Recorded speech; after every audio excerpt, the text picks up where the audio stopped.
Jangan menganggap remeh yang punya anak penyandang disabilitas. Jangan bilang itu anak itu orang itu cacat atau apa, orang tuanya jualan nggak bersih katanya. Itu nggak semuanya kayak gitu. Kita sebelum megang jualan juga kita harus steril tangan, kita cuci tangan.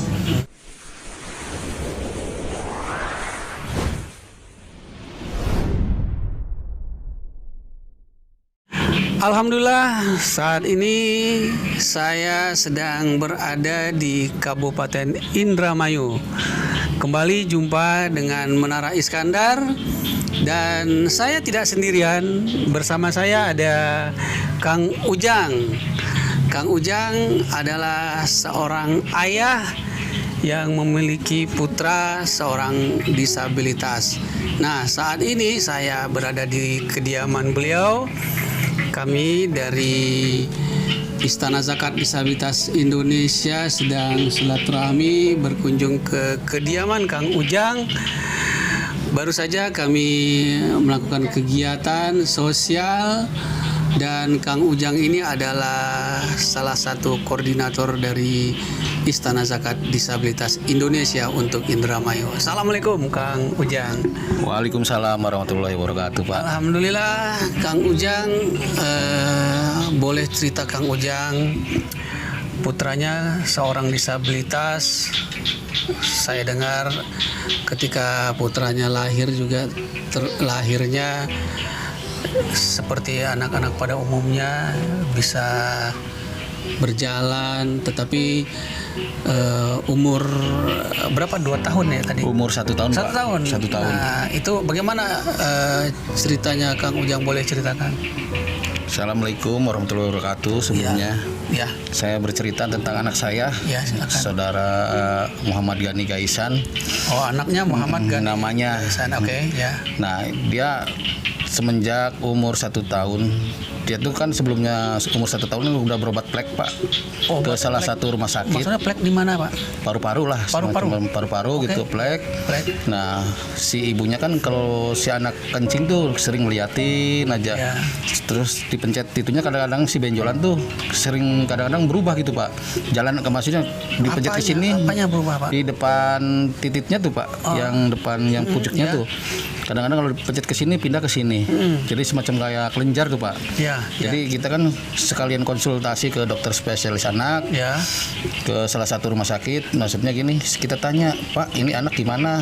Ya, kalau kencing kadang-kadang semacam ada benjolan di dalamnya. Kata dokternya tuh, Bu, ini harus cepat-cepat dioperasi atau disunat, katanya gitu, Pak. Oh, kata dokternya gitu. Ya. Jadi kita selaku orang tua kan mungkin kan cemas, Pak, dengar kayak gitu. Ya. Jadi kita ngobrol sama istri, sama mertua. Kata mertua, ya udah kalau kayak gitu mah disunat aja, katanya gitu. Ya. Nah, kata saya tuh, Bu, jangan di rumah sakit, jangan disunat di rumah sakit lah, di umum aja yang biasa. Ya. Kata mertua tuh, tadinya kamu periksa ke rumah sakit, ya harus ke rumah sakit, katanya kayak gitu. Jadi kita turutin keinginan mertua gitu. Jadi kita sunat di sana, di salah satu rumah sakit Di Indramayu ya? di Indramayu, di rumah sakit salah satu Indramayu. Ya. Kita bawa ke sana, nah disunat di sana tuh, Pak. Ya. Dia tuh si anak tuh pas masuk ke ruangan operasi juga udah nangis, Pak. Ya. Udah nangis sampai gimana lah, sampai disunat, semacam si celeknya tuh, si titiknya tuh kayak dikelupas kayak gitu, Pak. Dikelupas kayak orang-orang disunat tuh kulitnya tuh. Oh ya, ya. Nah, sampai keluar air tuh. Pas udah gitu, udah disunat tuh, kirain saya mah gitu, si anak tuh dirawat, nggak taunya habis disunat tuh langsung suruh pulang aja, habis dioperasi tuh. Nah, si dokternya tuh bilang kayak gini, Pak. Ya. Padahal mah Bu, Pak, katanya, kalau dibersihin juga nggak jadi masalah, katanya. Lah, ini yang menangani operasinya ya? Iya, dokternya itu. yang menyampaikan seperti itu. Itu ngomong kayak gitu tuh sesudah disunat, Pak. Kalau belum dioperasi. Iya, sesudah dioperasi. Padahal katanya tanpa operasi pun itu bisa diatasi. Bisa diatasi. Kita Tapi bersihin. dia operasi. Iya, nyatanya dia dioperasi, Pak. Itu tuh ngomong kayak gitu tuh sehabisnya dioperasi. Coba kalau belum dioperasi mah kita kan mungkin beda lagi, Pak, caranya, Pak. Iya. Nah, si anak tuh bikin lama, terus kita pulang. Lama-kelamaan tadinya si anak tuh kan umur 1 tahun tuh udah bisa jalan, Pak. Udah sempat bisa jalan. Udah bisa jalan, Pak. Sempat menendang bola atau apa gitu, Pak. Kita sampai beli bola berapa biji saya tuh, Pak. Pas lama-kelamaan si anak tuh yang namanya duduk aja nggak bisa Pak. Setelah operasi Habis itu. disunat tuh. Ya. Nah sampai sama saya sih yang namanya bola tuh saya pecahin Pak, sampai disoek sama saya tuh saking jengkelnya. Ya. Tadinya anak bisa jalan, kenapa nggak bisa jalan gitu gara-gara Ya. disunat gitu Pak. Maksudnya sampai sekarang umur 13 tahun. Sejak operasi itu disunat di rumah sakit itu sampai sekarang ini nggak bisa jalan. Iya, Dan sampai usianya sekarang sudah 13 tahun. 13 Pak, ya. tahun. Gimana Pak waktu setelah operasi itu dan Bapak melihat ada satu kelainan pada anak Bapak, itu bagaimana perasaannya Pak? Ya perasaannya mah sedih Pak. Sedih ya. Harus gimana lagi ya? Ya. Mungkin kan Gusti Allah udah cari kasih buat ke orang tuanya bahwa ini tuh titipan dari Gusti Allah bahwa ini tuh anak saya. Ya. Ya harus gimana lagi Pak? Kita harus nerima Pak. Upaya untuk berobat waktu itu Pak? Udah Pak. Udah ya. Kita berobat kemana aja, sampai ke Bandung. Ke Bandung juga sudah sampai dibawa. ke Subang Pak. Iya, sampai yang namanya paranormal juga saya sudah Ya Allah, dilakukan Pak. dilakukan Untuk Pak demi anak mencari supaya anak itu kesembuhan, bisa ya. jalan Pak. Tadinya kok bisa jalan, sekarang masa nggak bisa jalan? Kita harus bisa jalan gitu Pak. Berobat kemana aja. Nah kadang-kadang Pak kita kan sampingan lah Pak, sampingan yang namanya jualan Pak. Ya. Nah itu bagaimana? Kadang-kadang kan Pak kalau punya anak cacat itu kadang-kadang perasaan Pak.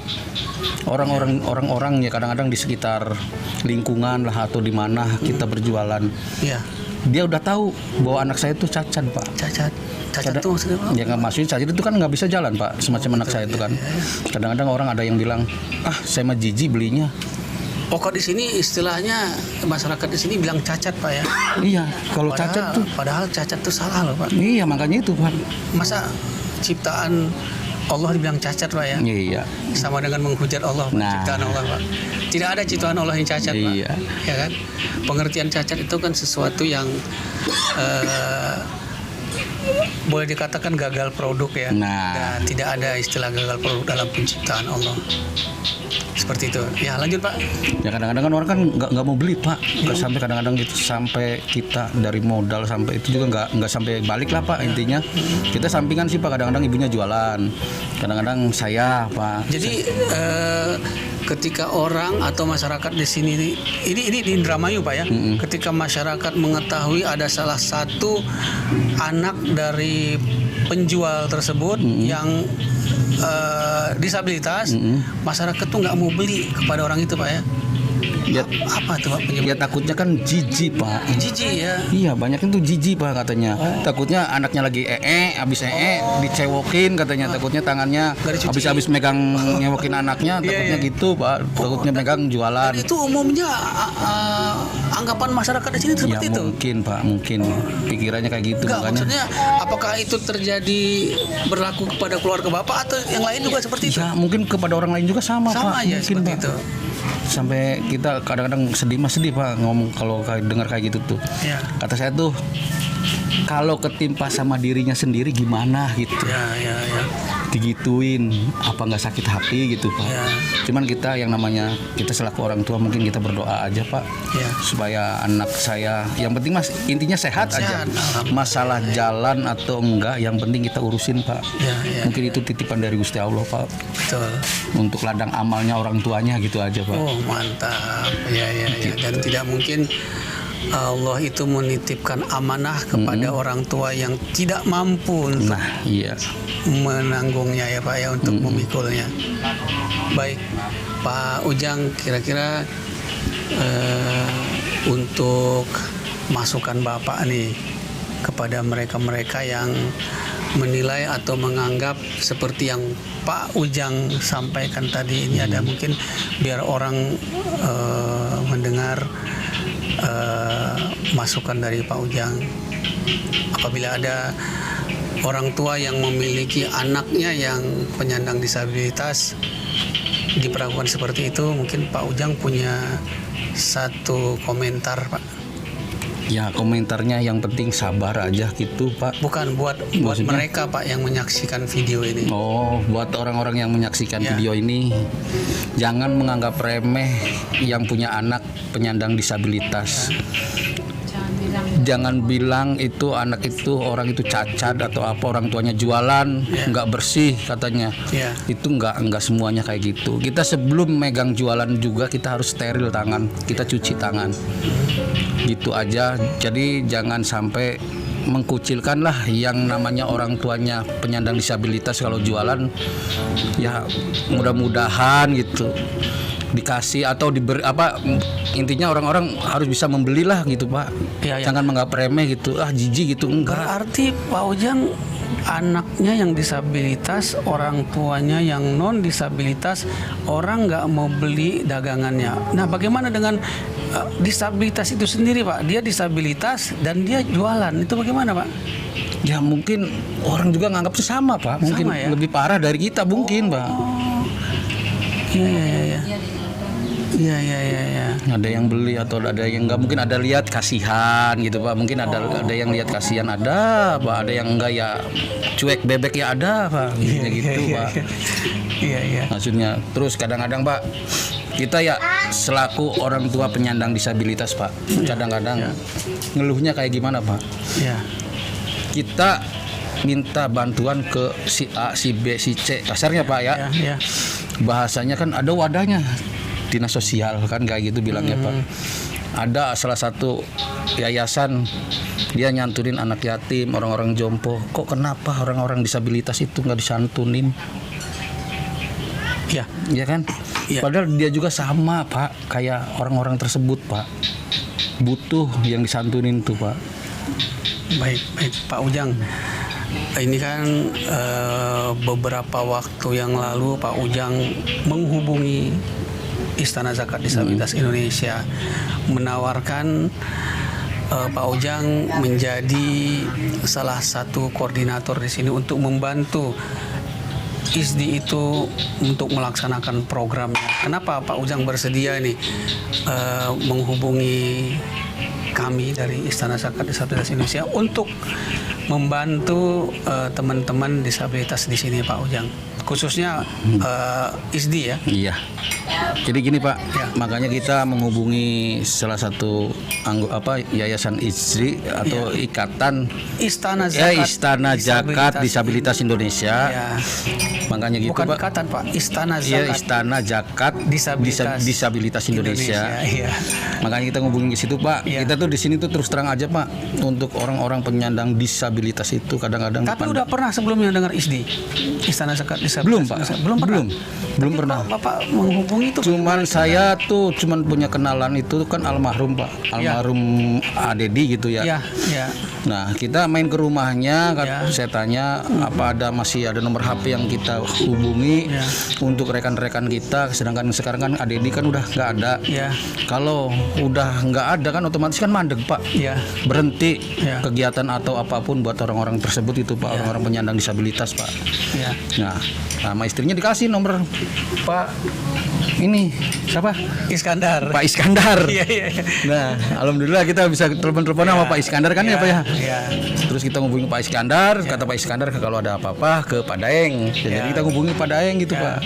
Ya alhamdulillah Pak. Kemarin kita dapat informasi, sok mangga kalau ada yang butuh kursi roda sama Al-Quran buat tunanetra atau tongkat hubungi saya. Ya. Kita alhamdulillah Pak udah dapet orangnya, udah dikasihkan kan tadi Pak. Ya. Acaranya udah 3 orang kan yang dikasih Pak. Dulu mah Pak terus terang aja Pak, kita mau kemana gitu, mau dibawa kemana ini tuh. Iya. Mungkin khususnya untuk anak saya mah mungkin kan kasarnya udah dapet lah yang namanya kursi roda. Mungkin bantuan dari bupati mungkin 1 bulan 600 buat biaya lesnya anaknya juga kan udah dapat sih Nanang tuh Pak, biaya lesnya. Ya. 600.000 tuh. Cuman kan untuk yang lainnya kan belum Pak, kasihan gitu. Oh, anak Bapak nggak sekolah Pak ya? Enggak Les sekolah. aja. Kenapa, Pak? Les Pak. Sudah Ya sempat mungkin sempat sekolah dulu Pak. Kenapa Pak? Itu pas sekolah tuh ada yang bilang kayak gini. Ya. Nanang setruk kan kasihan Oh, Pak. diledek sama teman-teman Diledek sekolah. Pak. Jadi anaknya nggak mau Pak. Nanangnya tuh malu katanya. Kuat ya. Nanang masih kecil udah bilang setruk katanya kayak gitu Ya, Pak. ya. Jadi malu. Minta berhenti ya. Minta berhenti sekolahnya Pak. Ya, kalau zaman sekarang Pak Ujang tanpa sekolah di formal juga orang bisa mencari ilmu dimanapun ya, Iya, Pak. Ya, Pak. nanti tinggal ikut paket A, Kejar paket gitu, Pak. paket gitu ya. Paket A, Nanti paket kan B, bisa ya. mengikuti nanti. Yang penting jangan pernah berhenti belajar, Siap. cari ilmu. Seperti itu. Baik Pak Ujang, kami dari Istana Zakat Disabilitas Indonesia mengucapkan terima kasih atas bantuan Pak Ujang selama ini yang menjembatani kami untuk membantu rekan-rekan disabilitas di Indramayu. Siap Pak. Kalau penyandang disabilitas di Indramayu ini Pak butuh alat bantu, kemana pergi cari bantuannya Pak? Kalau bagi mereka yang kurang mampu. Ya kalau kita mah Pak paling dari orang-orang yang mampu kita datangin Pak. Kalau ada gitu Pak. Ya, kalau nggak ada ya gimana? penggalangan Pak? dana gitu. Iya. Kalau ada yang ngasih ya mangga. Kita mah terus terang aja Pak, dari dulu juga kalau orang ngasih dana itu berupa uang saya nggak mau nampanin Pak. Ya. Masih mending sok mangga kasihin aja langsung ke orangnya. Saya antar doang kayak gitu Pak. Oh, langsung itu. Langsung aja door to door aja Pak. Kalau misalnya saya pegang uangnya takut nggak amanah Pak. Takut Ya. kayak gitu. Ya. Baik. Selanjutnya, Ibu boleh saya tanya Bu? Ih, Baik, Daeng, bagaimana Daeng berkomentar? Silakan mau komentar apa Daeng? Oke, terima kasih. Dari hasil obrolan dengan Kang Ujang tadi ada beberapa hal yang perlu digarisbawahi. Yang pertama, ternyata penyebab kedisabilitasan itu bermacam-macam. Ya. Dan salah satu hal yang terjadi di anak Kang Ujang ini karena ini mungkin termasuk praktek mal ya. Praktek mal. Jadi sebenarnya seolah-olah tidak disengaja gitu. Tapi efeknya luar biasa. Dan ini bisa menjadi bahan pertimbangan dan mungkin himbauan kepada masyarakat bahwa ada jenis-jenis tertentu memang kita harus hati-hati karena terkadang kita mungkin percaya luar biasa ya dengan juru kesehatan, ternyata juga ada beberapa segelintir yang oknum yang ternyata bukan memberi kesembuhan tapi menitipkan permasalahan jangka panjang ya. Seperti ini gitu. Kedua, fenomena di masyarakat memang masih beragam dan banyak hal-hal yang perlu